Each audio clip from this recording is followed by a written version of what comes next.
kana munhu asingakude haakude. Unogona kumuitira zvese, usatombokomplena hako kuti ndakamutengera mota, ndakamutengera foni, ndikamutengera hembe, handina chandisingamuitire. Rega ndikudze, kana asingakude haakude. Anogona kunge achitoda munhu asina kana chino, munhu asina chaanomuitira, nekuti ndozvinoita rudo. Iwe unoda nekuti ndo necha yako, ramba uchingoda nekuti ndo zvauri, nekuti rudo runobva from within. Rega nditaure newe ndichiti, ukaverenga kubhuku ya 2 Samuel chapter number 18 vhesi ya 5, David aida mwanakomana wake ainzi Absalomu, asi mwana uyu anga aine musikanzwa, aigara achimukira baba vake, ainetsa, aikonzera confusion, zvekuti vanhu vakatozoona vatungamiri kuti nyika kuti ive nerugare, Absalomu anofanira kufa. Pairongwa kuenda kuhondo, David akadedza makomanda ake, Joabhu, Abishai naItai, akavadedza pasaita akati, nekuda kwangu musauraye mukomana uyo. Ane musikanzwa zvake haateerere, asi ndinomuda. Rega nditaure newe ndichite, unodiwa asi une musikanzwa. Ndoda kudeclare nyasha dzaMwari kuti iwe unoda, ramba uchingoda. Iwe uri kudiwawo, yedzawo, isawo shungu, ratidzawo kuti uri kudiwa. Ndinozviziva kuti munhu akaita. Ladies and gentlemen, nhasi ndiri kuchitungwiza. Tambonzwa mukurumbira. Pane mameseji arutendera singaite pa social media, pa WhatsApp, pa magrupu, pa machi, wherever you are. Pane mukurumbira uri kufamba wemharidzo nemabasa mahombe ari kuitwa. So we had to visit kuchitungwiza. Timboona kuti kuchitungwiza ikoko kune an international preacher ariko vari kubva nekuchitungwiza, vanonzi Apostle Amos Zinyake. Ndizvo here? Ya, ndizvozvo. Ko zita remadunhurirwa rekunzi The Hangman nderibeni? Zita rekunzi The Hangman, tingangoti zita rebasa, handina kuzvipa kuti ndinonzi The Hangman. Because Zimbabwe handimuudza kuti hatisati titane hangman izvezvi, pamwe ndimakawana basa racho. Kana matodzokera motaiwa tamuwana. The hangman has been found. Moyo wenyu wakanyatsosimbe kusvika ipapa? Unogona kutopfuura nekuti kana ari maDemon tinohenga. Ndiri kupanzwa. Saka maDemon, amadzinga maDemon zvakanyanya kana kuti aibuda achiti mandisunga, chii chaitika? Taidzinga maDemon mahombe ainzi aende, anenge achinetsa vanhu vaya. Saka tine imwe incident yakaitika rimwe gore, tadedzwawo pane imwe nzvimbo. Vanhu vese vakanga varipo vakabuda maDemon. Saka host ndiye akabva azotaura nyaya yekuti nhasi mauya kuzohenga maDemon. Yakabva kubhuku yaEsther, pakahengwa Haman yana Modhekai. Ndo message yandakanga ndaparidza, kuti Haman pamutanda wake. Saka maDemon akabva atongo abva ahengwa zveshuwa. The hangman has been found. Chandanyanyofarira ndechekuti zita remangaita rekupiwa, kune vamwe vanozviti inini I'm the what anenge achizvitumidza, but mimi mapa mharidzo nechekuti ana Esther, Modhekai naHaman, then maDemon vamavahenga, vanhu bvavati uyu murume uyu anonzi The Hangman. Saka vanhu havambokumisinterpreta here vachinzwa zita rinoti, nekuti kune vari kudzikinurwa maDemon, kana vakadzikinurwa maDemon, izita rinotipawo kuti mabasa makuru akaitika, but kune vanenge vaine maDemoniwo vanobva vatotya. Vanhu vanogona kutyavo, but ukaona munhu achinzi ari kutohengwa, normally deliverance yatinoita ndeyekuti we start delivering the mind.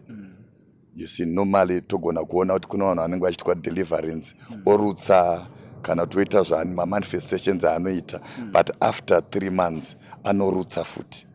You see, but what I do is we deliver the mind first, then after that tozodzinga demon racho, so that when the person is set free and is free indeed. Zvinoriwa neshoko kuti when the Son of Man set you free, you shall be free indeed. Yes, saka deliverance yatinoita iri a bit different pakuti we start dealing with the mindset. then after that tozodzinga mweya tsvina dhimoni riya richadzoke. Hanzi ichi Romans 12 verse 1. Be ye transformed by the renewal of the. Rega nibvunza varume vanhu vari kudeliverwa here kana kuti ndezvimwe zvezve? Aiwa ndezvemashuwa shuwa. Zvemashuwa shuwa. Ya maDemon ari kuhemwa zveshuwa shuwa. Ya because mazuva ano skillful yawandisa kamachechi umu. Ichokwadi. Yeah, ichokwadi.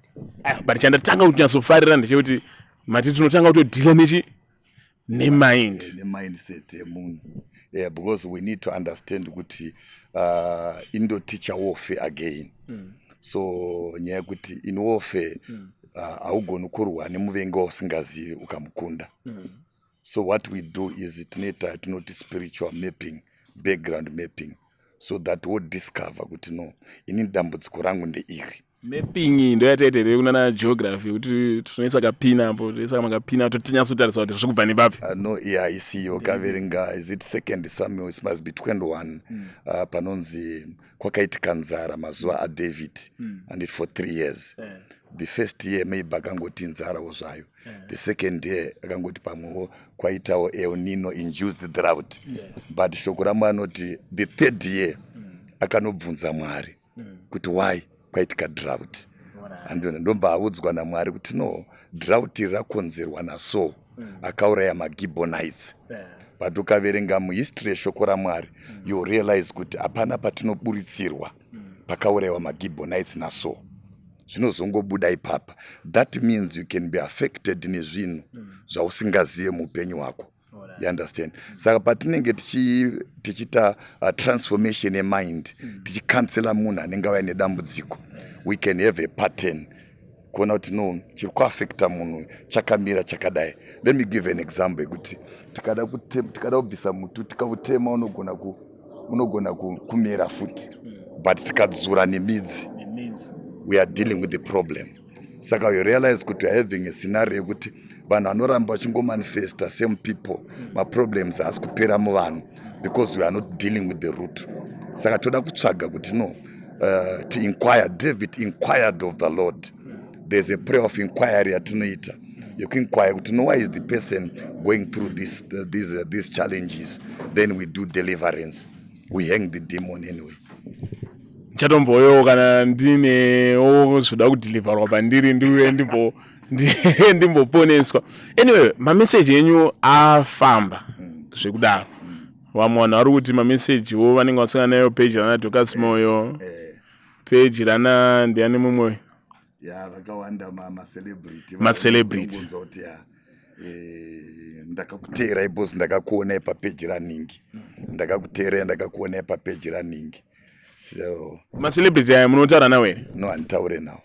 Vamwe vanenge vachiti munenge mawapa something kuti vaposte message. Yeah, I think ukaona the way yemamessage edu haana kunyorwa kunzi tinowanika pakati. Haana kunyorwa kunzi tinobatsira. Hapana flyer, hapana namba yekupesera. Tiri kubatsira vanhu. Ndo the essence of those messages. Unotonzwa mumwe achiti ndakaiona kumasowe. Saka chances are high kuti kuma-celebrity ikoko, kuvaimbi, kumasowe futi ikoko, munhu anenge atarisa message pamwe yotomubata, munoziva kuti munhu anyatsobatwa nechinhu, anoshare, anoforward, ndo zviri kuitika kaizvo. Ndo zviri kuitika zvacho. Nekuti you realize kuti vanhu vanenge vakuzondudzwa. Ndakariona pagroup rakati unonzwa mumwe achiti actually tine vamwe vari muchechi unonzwa achiti video yamakaita ndisi ndakaishare mumhuri, but yakasharewa nasisi vari kuSaudi Arabia. Video yenyu ndakaiona mugroup rekumusha kwedu, yakasharewa nemunhu ari kuIreland. Saka Mwari akangondipa uchenjeri, wisdom yekungoti no, what we are doing is to help people, is to build the kingdom of God. Hakusi kuzokuunza vanhu kwauri, we are helping. Nekuti ukatanga kuti ndinowanikwa pakati rinotanga kuvharwa mumagroups. maadmin anenge aita se achari, but we are just broadcasting the message. But imi munowanikwawo kupi? Ini nhangu ndada kutoziva. Oda kutoziva? Ini ndinowanikwa kuzengeza panumber 6 Mpangara, ndo pane ofisi yedu. Chechi tinopindira paTadzika Midzi Primary School ground. Every Sunday we start at 7, then topedza na 11. Chii chiri ndatisati chiri unique because maridzo yaJesu imwe chete handiti, but chii chinoita kuti mameseji aya vanhu vazoita the age yekuti rega ndirame ndichafambisa, rega ndifaname ndichifambisa, because ndikaenda papeji raDorcas Moyo izvezvi ndichida kuposta picture rangu ndichinyemwerera inini ndoona kunzi it's $500, asi anogona kunzwa message yo, but iyi rega ndiye poste papeji rangu rinobhadhariswa, rega ndingoiposta because inini ndaida se ndafarira chii chiri mazviri umu.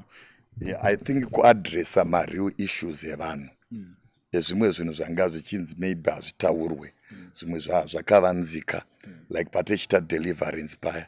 And ndokupa example yekuti kune munhu akambonditi inini, imi mufundisi mamessages enyu haiti munodi kuparidza rudo.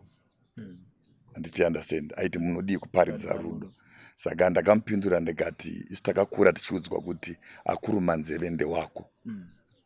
Saka rutori rudo rudeep kutokuudza kuti chi matambudziko ari kufesa akaita se akadai. And saka there's that uniqueness yekuti patinoita deliverance in our African context tinonyanya kurwa newitchcraft. Saka mamessages aya paanopinda mumamisha nemagrupu emhuri nechi, unoona kuti no kune vamwe vanoaresista. You understand? But you realize kuti no vazhinji vanogona kunge vachitoaresista, ndo vanogona kunge vatori source of the problem in the family. Bozi ndaona kuti mhuri yega yega ine muroyi wayo. Aiwa ndakangoona bozi ndichitarisa mumhuri, ukatarisa mhuri yega yega kazhinji haishayiwo rombe rayo wani nemuroyi wayo chi mumwe chete. Unogona kusaita rombe yese rakazonyanya kuita rombe unogona kunge tori kuUK asi rakaratidza kuti rakatakura. Saka panouya mameseji yaya kutoarwisa ka handifungi kuti angagamuchirike. Saka ndoya muri kuti tough love. Alright. Vanhu vanenge vachifila condemned here. It's not like that they are feeling condemned, but vane zvinhu zvavanenge vachiedzawo kuprotecta. Because ukaona in our African context vangu vachitaura kuti kune zvimwe nyaya dzainzi hadzitaurwe, but pakuzowanda vhangeri richiramba richikura rakatanga kuexposa zvinhu. You understand? Zvinotova neshoko raMwari kuti no zvakavanzika zvinoiswa pachena. Saka you understand kuti vanhu vanenge vachiita zvinhu zviya. You understand? Vanobva vatanga kubloka, vanofila kuti umambo wedu is being shaken.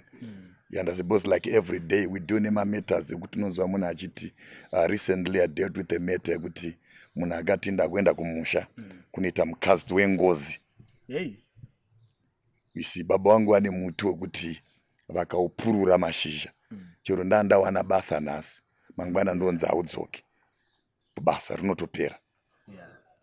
So we are saying kuti you realize kuti kune imwe witchcraft iri within the family. Saka kana wakakurira mufamily imomo, you will not even realize it. Because ndimo wakakura uchichengetwa, kana maigadzirwa, kana maipiwa zvinhu, maidyiswa mishonga kuti muzodiscover manje. Ndo saka waiona kuti isu vamwe takakurira kumusha, waigona kuti muri kumombe zvazvi, munhu akatoti mai wako anoroya, village yese inenge ichiziziva, but mune musingaita sei? Munenge musingazvizive. Zvafana kuti mudzimai wako kana achi dai vanhu vese vanenge vachizviziva, but iwewe haumbofa kwazviziva. So varume kana musingazivi madzimai enyu pamwe ndimusiri kuzviziva. But imimi kuti muzotanga kuti ndikuona kuti Hangman wemadhimoni uroyi nevaroyi vacho handisi kuona vachisara apa, even though havo varoyi vachizoponeswa neivhangeri raJesu Kristu, but paunozopona pacho unenge watombobhuriswa handimoona kuti muzoita nge vanhu vamunyazospecialize navo kana madhimoni achi mamamboshungurudzwa here zvakanyanya muupenyu nemweya yetsvina kana neuroyi. I think from my background ndekuti zvimwe unenge usingazivi kuti mweya wetsvina but you can realize kuti life yangu yange yakazara mastruggles mamwe asiri natural ekuti unatsoona kuti this could be spiritual anditi ndokupa example yekuti unenge wazvarwa baba vako havazivi mai vako havataura havanzwi you understand see nagogo and you understand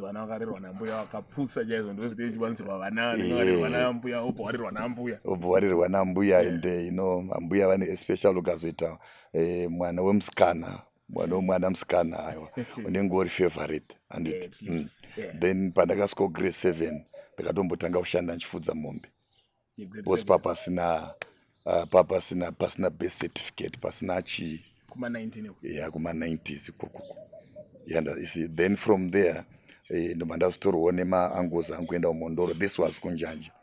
Then I had to pursue again kuenda kuchikoro through social warfare and I'm actually a mystery man because pandanga ndiri kunjanja kwambuya kumusha kwambuya ndainza Amon Machera. Yes, saka vanondiziva kunjanja vanoti Amon Machera but pandakazotoreswa birth certificate nazinyake anga ari cousin ana cousin vangu ainotoresa vane vanzvadzi yake mabirth certificate. You forgot my name. Instead of Amon, he says Amos Sinyake. Panyaya yemakore mbuya vangu vaigara vachingoti uri mudiki kuna ningi mukuru kuna ningi vana vasekuru paingunzi uri mudiki kuna ningi mukuru kuna ningi you understand saka pakati papapa ndo pandanga ndiri zvokuti date zvese zvandinocelebrata zviri pamacertificates awaona zvese hazvisi true. Saka it's not, I always say it's not how you were born, it's why you were born. But zuva rekuberekwa manaro kandima achizvarwa chitsva ndachitsva remuna Kristu yaiwa iro uyo akafa kudhara akandikirikina pane mujowana remuna Kristu saka makazokwanisa kuzosvikawo pakugadha fundo yese kuona nemaplug ananjona mukati umo breakthrough yacho yakazoya sei kana ari Ishe Jesu akazokuwana ipapi? Zvakazoitika ndezvekuti mukutambudzika ikoko ndakakurira hangu kuWisiri but mukutambudzika nemukuma kweupenyu ndakazosvikawo paiparidzwa vhangeri ndo pakadedzwa altar kunzi no wada kugamuchira Jesu nekuda kwemachallenges andaifesa. I received Christ as my personal savior and from there things got worse. And things got worse because ndakaona mulife mangu time ndiri serious nekunamata Satan noma anenge achindibhura size panombokuita ngenda ngozilenga zvinenge zvokufamba ukadaona chii chinenge chonyazoitika ipapa because vanobva vari confused kana nomunga ndiri kunyebera rume kuti paunenge uchitsanya sireki pepe ndipo kana kuti paunobva unobvisa mari kuchechi kuti arike ndibva pledge chii chinomboitika pepe? No, I think it's a form of discouragement. The devil be trying to discourage you. Because ukaverenga vana vaIsraeri muEgypt Mose paanga akuparidza message yeemancipation yedeliverance zvonzi ndipo wakatanga kuomeserwa. Yes, zotonzi pakatotanga pakatobva matask masters akatopiwa assignment yekuti vana avaka. Yes. Why? Because vakutaurirwa message yedeliverance yekuti handitiona ndikukuendesai kunyika izere uchi nemukaka. You understand? But Satan obva ati hauite sei hauindi. Saka what happens is paunotendeuka paya Mwari anokupa a glimpse of your future but anogona kusakudza zvaunosangana nazvo mangwana. Saka panoda madecisions like zvataura zvokuti no Mwari akangovati kwandiri kukuendesai kune uchi nemukaka asi haana kuvaudza zveRed Sea haana kuvaudza zveRiver Jordan vaidzokera. You understand? Saka pazvinooma paya you begin to unotanga kutaura mapromises. Nhasi handina kudya asi Mwari vakati ndikukuendesa kune maguta. Like I'm sure madezi ayama musingatombodyika dzimwe nguva. No, I will take you to a place imwe yandaigara nchirarira matamba nemvura dzemufuku. Izvo zvimakurarira chii? Bacon. Masparagada.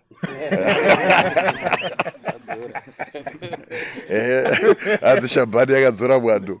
Ndikuzviona. Baba nini pane zvikafu zvandina kusati kudya. Mufushwa, mbora, zvinizvo ndakazvidya. I think proportion kota yacho yakaallocatwa naMwari kunzi munofanira kudya mbodo wakawanda sombe wako unenge wakatokwana. Handichaita se handichabata nyange ndikaona vanhu vachiti no chikafu handichaita, but totenda Mwari kuti Mwari wakusvitsai pamuri panapa. Then vamwewo vanoti ningoina spiritual father. Munawo here spiritual father? Yes, spiritual father ndinawo Bishop Masamba. Yeah. He has been doing well because mupenyu unongoda guidance, reference. Yeah, because Paul anototaura kuna Timothy kuti Timothy my son. You understand? So we believe in the concept of fatherhood. Those who have been there before us. Saka munototsurika.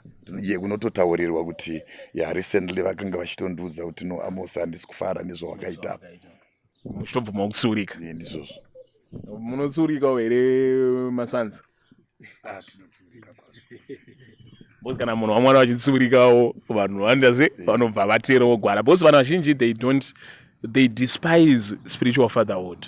They make it look like chino chisiraiti hanzi ndinongo nanga kuna Mwari straight. Vanoona kunge apa tisingatofanike patori nemwe munhu wowe ngotiwo anombongondida kuti ziko amene munovati chii vanhu vakadaro.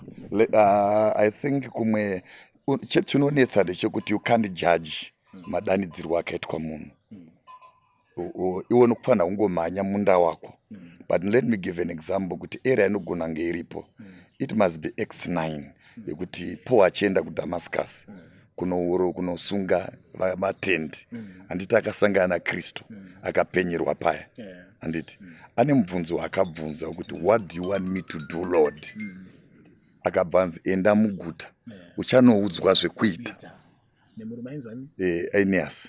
Anditi kureva kuti munhu atosangana naMwari chaiye. Asi ari kunzi angadai angoti Mwari ngatipedze masports. Chingota simamwetese zvikanzawa asenda chi muguta uchanoudzwa. Ukaverenga nyaya yaCornelius akashanyirwa nemutumwa. Ashanyirwa nemutumwa riri akanzi chituma vanhu kuna Peter kuJopa. Achazouya kuudza zvekuita sei zvekuita. Saka ukaona chese chatinoda chiri mumunhu, guidance yatinoda iri mumunhu. Saka chinogona kuonesa kuti there is a bit of error when someone asina munhu waanotaura naye. Vanhu kana vaita maencounters naMwari, Mwari aregedza kupedza nyaya dzavo. Uvati no, enda uchanoudzwa zvekuita. Yeah. Ayo, ndikupaona aiwa ndikupaona saka inenda kutotsvaga spiritual father musoda kutowo vangu here. Unofanira kuuya totaura. Mafunga kairi katatu. Anyway, ndichivhara panapa. Mataura kare kuti vanhu vanokwanisa kukuwanai kopi. Handiti munewo here futi vanhu vanotaura because kana muchiita mavideos atiratsuna muchiita mavideos obo munonyora futi madevotionals kana nisiri kukanganisa. Instead vanhu vangoona mameseji aya by hook and crook ngoti vasangana nawo. Hapana here maplatforms like social media platforms or WhatsApp groups or yekuti vanhu they can join. Vongomwira patsime. Aiwa ndizvozvo tine page rakanzi Amos Zinyake. Then we've got another one that is word-based foundation ministries. Then we've got another one, Apostles Zinyake. All of them are pages, my pages. Kana urkuda, you can like and follow those pages. Yeah, you'll be blessed. You'll be blessed. Yes. Then my numbers 0772 quad 701. 0772 quad 701. Church inoitwa madays up. Inoitwa Sunday, every Sunday 7 to 11. Midweek kune ma sections anenge aripo. But the office is always open from 11 to 4 Monday to Friday. Right. Office inenge open for vave varuda kuya kuma counseling, vane ma depression, vari kurwara chichi. Kana ndanyasoumirwa neupenyu inini satsiko kuzviuraya is it an option? No, it's not an option. Ndoenda kupi ndikazviuraya? Ukazviuraya unoenda again. Saka kutobva mupani uchidondera mumoto. Yeah, we don't advise people kuti kana wasangana nema-challenges. It's one of the topic I don't teach about pressure. kuti pressure is one of the most powerful demons in the world. It does not manifest, but to see the results. So kana pressure ya builder, find someone to talk to. Mashoko ekupedzisira amuda kupa apostle amuda kupa kune vanhu vari kuona panapa and ekupedzisira ndeapi? Mashoko andoda kungoudza vanhu ndeyekuti God is still performing miracles. Mwari achiri kurapa vanhu. Vane cancer, vane asthma, vane meningitis, pyrexia of unknown origin, anything, and God is still delivering people. Saka usafa nesituation yako. Mwari anokuita zvakanaka, and also tsvaga chechi yekuenda. Find a spiritual home. Anonamatira kumba, mapastor achanyanya skillful namatira kumba. Zvinogona kuitika. Bhazi rikaita tsaona auchakwira mabhazi ere. Yes, bukanzi no, bukanzi kuna pastor aita chakati.